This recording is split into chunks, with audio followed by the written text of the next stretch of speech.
দেশীয় সংস্কৃতি হিসাবে পহেলা বৈশাখ উদযাপনের শরীরী দৃষ্টিকোণ ব্যাখ্যা করবেন প্লিজ।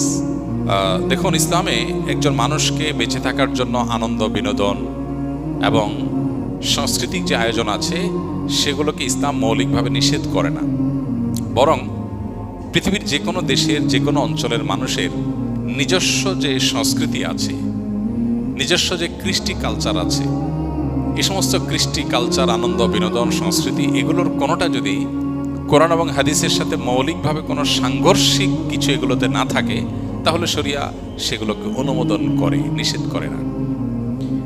যেমন আমাদের নবী করিম সাল্লাল্লাহু আলাইহি সাল্লাম মক্কায় এবং মদিনায় তার এই উভয় জীবনে মক্কার এবং মদিনার মানুষদের আবহমান কাল থেকে চলে আসা অনেক কৃষ্টি কালচার আছে যেগুলোকে তিনি অস্বীকার করেননি, যেগুলোর সাথে কোরআন এবং হাদিসের কোনো সংঘর্ষ নেই। আর যদি কোনোটার কোরআন এবং হাদিসের কোনো বিশেষ নির্দেশনা, নীতিমালা, প্রিন্সিপালস এর কোনো সাংঘর্ষিকতা তিনি দেখতে পেয়েছেন, তাহলে সেটাকে তিনি নিষেধ করেছেন। আরবের মানুষের বহু কৃষ্টি কালচারকে নবী করিম সাল্লাল্লাহু আলাইহি সাল্লাম মৌন সম্মতির মাধ্যমে অনুমোদন করেছেন, কারণ সেগুলোর সাথে কোরআন হাদিসের কোনো সাংঘর্ষিকতা পাওয়া যায়নি। আমাদের দেশে এরকম অনেক কৃষ্টি কালচার গ্রাম বাংলায় ছিল, এখনো অনেকগুলো আছে। যেমন একটা অত্যন্ত পরিচিত উৎসব, একটা সংস্কৃতি আমাদের সমাজের গ্রাম বাংলার ছিল, সেটা হলো নবান্ন উৎসব।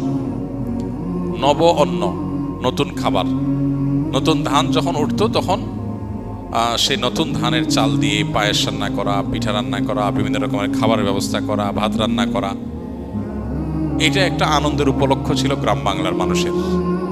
ঘরে ঘরে ধান উঠেছে, সে উপলক্ষে রান্না বাড়া এবং খাবার দাবার ব্যবস্থা করা। এই নবান্ন উৎসব এখানে এমন কিছু নাই যেটা আসলে শরিয়া নিষেধ করেছে, অতএব শরিয়া দৃষ্টিকোণ থেকে এটা নাজায়েজ কোনো বিষয় না, আমরা সেটা করতেই পারি। এরকম অনেক উৎসব আছে যে উৎসবগুলোকে শরিয়ার দৃষ্টিকোণ থেকে নিষিদ্ধ বলার কোনো সুযোগ নাই। পহেলা বৈশাখের কথা যদি আমরা বলি, তাহলে সেক্ষেত্রে আমরা দেখতে পাই পহেলা বৈশাখ এটা আসলে বাংলাদেশের বা বাঙালি জাতির আবহমানকাল থেকে চলে আসা কোনো কালচার কি না। পহেলা বৈশাখের যে রূপ আমরা দেখতে পাই এখন, এটা তো শুরু হয়েছে 1989 সাল থেকে। ধাপে ধাপে এটা পরিবর্তিত হয়েছে, সেটা আমরা জানি সবাই। বাট এটার একেবারে প্রাচীন রূপ যদি আমরা দেখি পহেলা বৈশাখের, তাহলে দেখতে পাই পহেলা বৈশাখ উপলক্ষে মূলত জমিদারি প্রথা যখন চালু ছিল এ অঞ্চলে, তখন জমিদাররা বছরের যে খাজনা নিত কৃষকদের কাছ থেকে, এই খাজনা তোলার শেষে বছরের প্রথম দিনে তারা এই পহেলা বৈশাখে তারা একটু মিষ্টি মন্ডা প্রজাদেরকে খাওয়াতো। তাহলে এটা ছিল খাজনা উত্তোলন উৎসব, যেটা করতো জমিদারেরা। জমিদার প্রথা বিলুপ্ত হয়ে যাওয়ার পর এই খাজনা উত্তোলন প্রথাও বিলুপ্ত হয়ে গেছে। এরপরে পহেলা বৈশাখের দ্বিতীয় ধাপে যে কালচারটা আমরা আমাদের শৈশব থেকে দেখে বড় হয়েছি গ্রাম বাংলায়, সেটা হলো গ্রামে শহরে সব জায়গায় একটা কালচার ছিল, সেটা হলো হাল খাতা।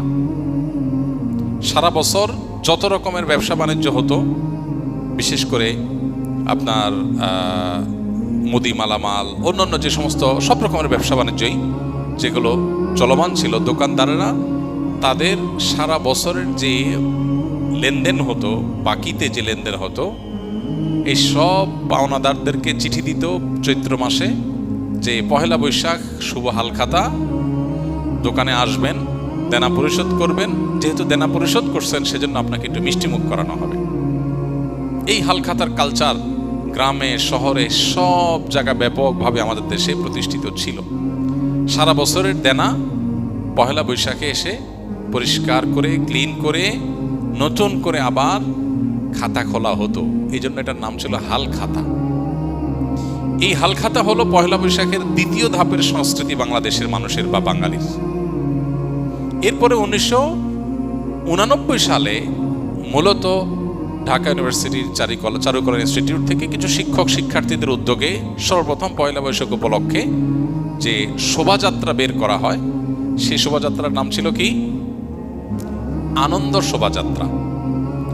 কিছুদিনের মধ্যেই সেটার নাম পরিবর্তন হয়ে গেল মঙ্গল শোভাযাত্রা। তারপরে আবার সেটা পরিবর্তিত হয়ে এখন বৈশাখী শোভাযাত্রা বা অন্য কোনো নাম পর্যন্ত হয়তো এসে ঠেকেছে। এই যে মঙ্গল শোভাযাত্রা, যেটি পহেলা বৈশাখ উপলক্ষে দীর্ঘ বেশ অনেক বছর যাবৎ খুব ঘটা করে প্রতিপালিত হয়েছে আমাদের সমাজে, এটা প্রথম কথা হলো বাংলাদেশের মানুষের বা বাঙালি জাতির আবহমানকাল থেকে চলে আসা কোনো কালচার না। কৃষ্টি বা কালচার কোনো কলেজ বিশ্ববিদ্যালয় থেকে পরিকল্পিতভাবে নোট লেখে একদম সাজিয়ে গুছিয়ে কোনো কৃষ্টি বা কালচার এভাবে শুরু হয় না। আমাদের বাংলাদেশের মানুষের যে আবহমানকাল থেকে যে চলে আসা কালচারগুলো একেবারে মানুষের ভেতর থেকে উঠে এসেছে, এই পহেলা বৈশাখ উপলক্ষে মঙ্গল শোভাযাত্রার নামে যা হচ্ছে, অন্তত এটা কখনো সে আবহমানকাল থেকে চলে আসা বাংলাদেশের মানুষের মধ্য থেকে গড়ে ওঠা বেড়ে ওঠা কোনো কৃষ্টি বা কালচার না।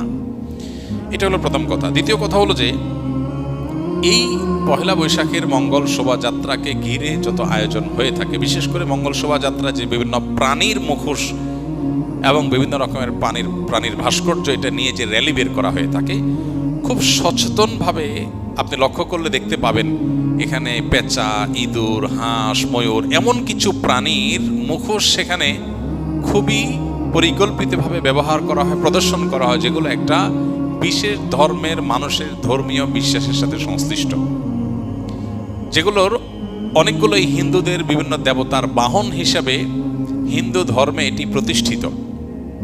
এবং এই যে শোভাযাত্রা হয়ে থাকে, এই শোভাযাত্রার আয়োজক চারুকলা ইনস্টিটিউট সংশ্লিষ্ট শিক্ষকবৃন্দ, ব্যক্তিবর্গ বিভিন্ন সময়ে যে সমস্ত বক্তব্য পত্রপত্রিকা দিয়েছেন, আপনি এখনো গুগল করলে, অনলাইনে সার্চ করলে আপনি দেখতে পাবেন যে তারা স্পষ্ট করে বলেছেন মঙ্গল শোভাযাত্রাটা হলো মঙ্গলের উদ্দেশ্যে যাত্রা। মানে এই যাত্রা কেন হচ্ছে? যাতে করে মঙ্গল আসে।